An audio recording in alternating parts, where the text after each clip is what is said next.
with the objective of accelerating the major development works underway in Jaipur city and improving traffic management. Jaipur Development Commissioner Siddharth Mahajan visited the Civil Lines Rob railway overbridge on Wednesday. During the visit, the JDC gave necessary instructions to the officials to resolve the practical and legal hurdles in the projects as soon as possible.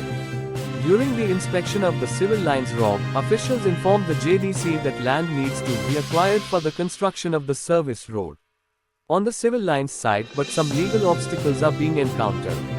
Taking note of this, the JDC instructed the officials to seek expert legal opinion from the Advocate General based on all the facts and documents related to the cases pending or under consideration in the court.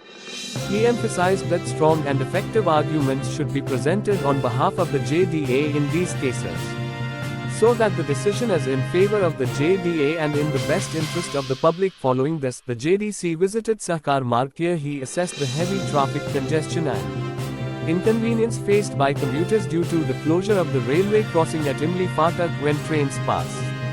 To find a permanent solution to this problem, the JDC instructed the Director of Engineering I to consult technical experts. He also stated that a plan should be prepared based on the experts' suggestions to reduce traffic congestion and provide relief to the public.